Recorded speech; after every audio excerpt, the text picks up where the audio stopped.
Hello dear students, जय हिंद। स्वागत है आप सभी का आज की करंट अफेयर्स क्लास में। आज है 19 अप्रैल और आज से बनने वाली तमाम इम्पोर्टेंट खबरों पर हम चर्चा करेंगे जो आपकी आने वाली सभी परीक्षाओं के लिए बहुत महत्वपूर्ण होगी। चलिए शुरू करते हैं। उससे पहले हम अपना कल वाले क्वेश्चन का रिवीजन कर लेते हैं।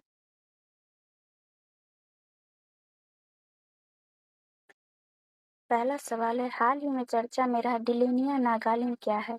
यह एक नई खोजी हुई पौधे की प्रजाति है। दूसरा सवाल है, भारत किस देश के साथ 27 अप्रैल को दिल्ली में एक ऐतिहासिक एफटीए फ्री ट्रेड एग्रीमेंट पर हस्ताक्षर करने वाला है? इसका आंसर है न्यूजीलैंड। तीसरा सवाल है, प्रधानमंत्री मोदी की अध्यक्षता में भारत पहली बार किस बल के लिए उच्च स्तरीय सम्मेलन की मेजबानी कर रहा है? इसका उत्तर है CAPF, central armed police forces.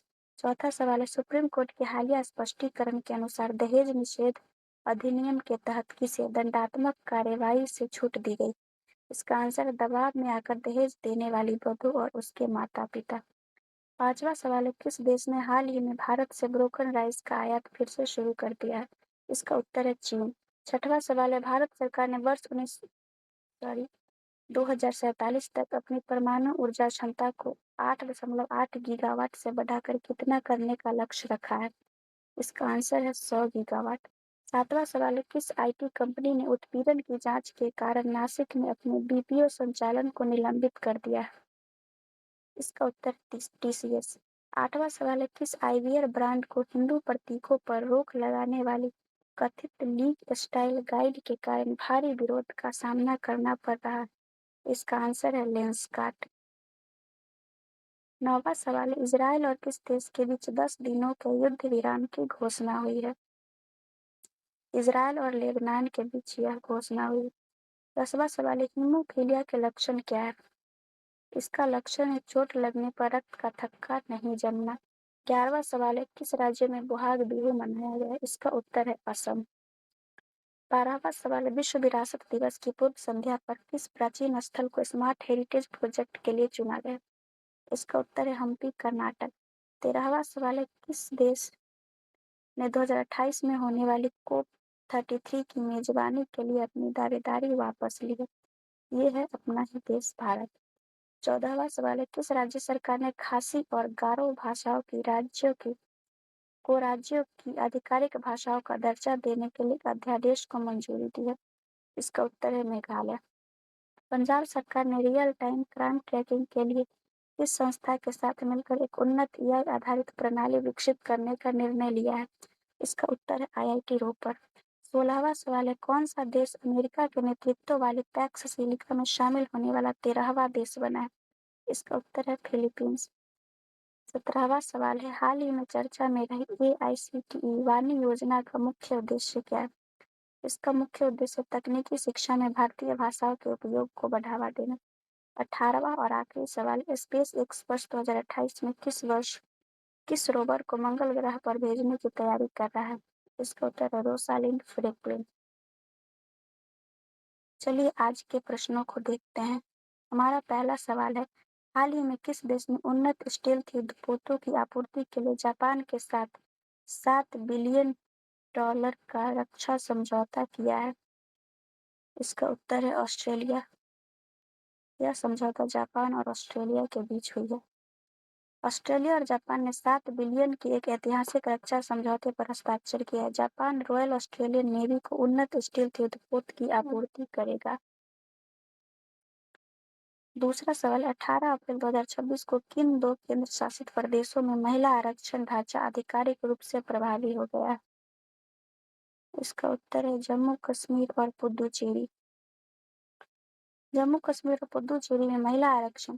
केंद्र सरकार ने 17 अप्रैल 2026 को अधिसूचना जारी कर जम्मू कश्मीर और पुडुचेरी में महिला कोटा कानून को औपचारिक रूप से लागू कर दिया है। तीसरा सवाल है, हाल ही में समाचारों में देखी गई बीमारी सब एक्यूट स्क्लेरोसिस पेनिनसेफलाइटिस SSPE शरीर के किस अंग को मुख्य रूप से प्रभावित करती है? इसका उत्तर है मस्तिष्क। यह बीमारी मस्तिष्क को प्रभावित करती है। SSPE एक घातक दिमागी बीमारी है जो खसरे के वायरस के कारण होती है। यह हाल ही में चर्चा में रही क्योंकि यह बच्चों के तंत्रिका तंत्र को नष्ट कर देती है। हमारा चौथा सवाल है, हाल ही में संसद में किस विधेयक के विफल होने के कारण लोकतंत्र की जीत और राजनीतिक झटके जैसे बयानों के साथ विवाद पैदा हो गया? इसका उत्तर है परिसीमन विधेयक। लद्दाख में तनाव कम होने के बाद भारत और चीन ने अप्रैल 2026 में किस संगठन के तत्वावधान में द्विपक्षीय वार्ता की? इसका उत्तर है एससीओ। लद्दाख में 2024 में हुए सैन्य गतिरोध के समाधान और भारी ठंड के बाद भारत और चीन के बीच संबंधों में सुधार और कूटनीति संवाद का नया दौर शुरू हुआ है। 16 से 17 अप्रैल 2026 को शंघाई सहयोग संगठन के ढांचे के तहत दोनों देशों ने नई दिल्ली में अपनी पहली द्विपक्षीय वार्ता आयोजित की। एससीओ के बारे में देखते हैं। इसकी स्थापना 2001 में शंघाई, चाइना में हुई। यह एक अस्थायी अंतर-सरकारी यूरेशियन राजनीतिक, आर्थिक और सैन्य संगठन है जिसके संस्थापक सदस्यों में चीन, रूस, कजाकिस्तान, किर्गिस्तान, ताजिकिस्तान, उज्बेकिस्तान शामिल है। भारत और पाकिस्तान 2017 में इसके सदस्य बने। इसके अब तक कुल 10 सदस्य हैं जिसमें बेलारूस सबसे अंतिम में शामिल हुआ था। छठवां सवाल है, त्रिपुरा जनजातीय क्षेत्र स्वायत्त जिला परिषद के चुनावों में किस पार्टी ने लगातार दूसरी बार भारी जीत दर्ज की? इसका उत्तर है तीपरा मोधा पार्टी। त्रिपुरा जनजातीय क्षेत्र स्वायत्त जिला परिषद के चुनावों में तीपरा मोथा पार्टी ने 28 में से 24 सीटें जीतकर लगातार दूसरी बार सत्ता हासिल की है। सातवां सवाल है, अमेरिका की योजना के अनुसार वह किस वर्ष तक अंतरिक्ष की कक्षा में परमाणु रिएक्टर तैनात करना चाहता है? इसका उत्तर है 2028।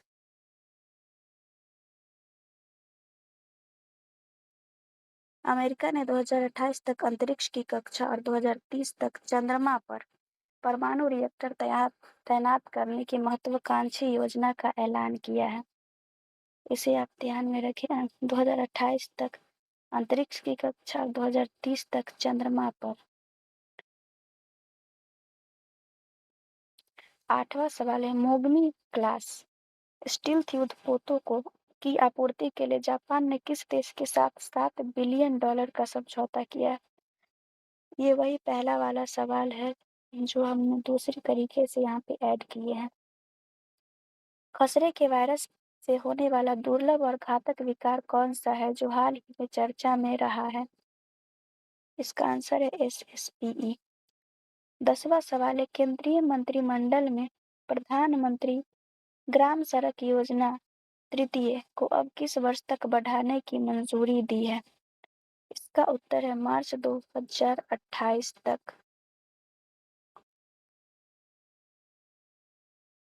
केंद्रीय कैबिनेट ने प्रधानमंत्री ग्राम सड़क योजना PMGSY थर्ड को मार्च 2028 तक जारी रखने की मंजूरी दी है। इसका लक्ष्य ग्रामीण कनेक्टिविटी को और मजबूत करना है। आइए इस योजना के बारे में देखते हैं। इसकी शुरुआत 25 दिसंबर 2000 को हुई। यह एक केंद्र प्रायोजित योजना है जिसका उद्देश्य देश के ग्रामीण इलाकों में बस्तियों को 12मासी सड़कों से जोड़ना है। 11वां सवाल है, भारत ने अपनी रिलीफ यानी निर्यात सुविधा के लिए रसद हस्तक्षेप योजना में हाल ही में किन 2 देशों को शामिल किया है? इसका उत्तर हो जाएगा मिस्र और जॉर्डन।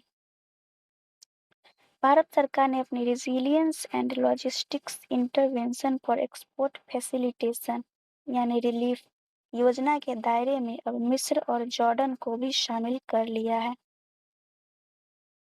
12वां सवाल है, व्यापारिक संबंधों को तेजी से बढ़ाने के लिए भारत ने किस देशों के साथ फास्ट ट्रैक मैकेनिज्म अर्थात FTM शुरू करने की घोषणा की है? इसका उत्तर है ऑस्ट्रिया। भारत और ऑस्ट्रिया ने द्विपक्षीय व्यापार बढ़ाने के लिए एक फास्ट ट्रैक मैकेनिज्म लॉन्च किया है। इसकी घोषणा नई दिल्ली में आयोजित भारत ऑस्ट्रिया बिजनेस फोरम में की गई। हमारा 13वां सवाल है, शिपिंग और समुद्री जोखिमों से निपटने के लिए सरकार द्वारा अनुमोदित भारत समुद्री बीमा पूल की कुल राशि कितनी है? इसका उत्तर हो जाएगा 12,980 करोड़। आइए इसके बारे में देखते हैं। केंद्र सरकार ने शिपिंग जोखिमों के लिए 12,980 करोड़ के भारत समुद्री बीमा पूल को मंजूरी दी है, ताकि भारतीय समुद्री बीमा क्षेत्र को विदेशी निर्भरता से बचाया जा सके। हमारा 14वां और आखिरी सवाल है, प्रतिवर्ष 19 अप्रैल को स्वास्थ्य के प्रति जागरूकता फैलाने के लिए कौन सा दिवस मनाया जाता है? इस दिन विश्व लिवर दिवस मनाया जाता है।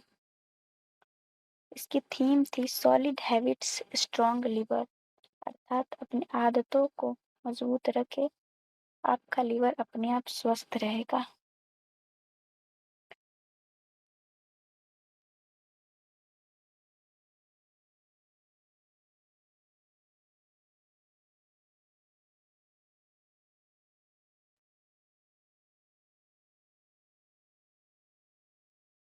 आज के लिए बस इतना ही। अगर आपको इन प्रश्नों की पीडीएफ चाहिए तो कमेंट में ज़रूर बताएं। अगर आपको वीडियो पसंद आई हो तो इसे लाइक करें और अपने दोस्तों के साथ शेयर करें। अगर आपके पास कोई सजेशन हो देने के लिए तो कमेंट बॉक्स में ज़रूर लिखें। मिलते हैं कल की क्लास में, तब तक पढ़ते रहिए। जय हिंद।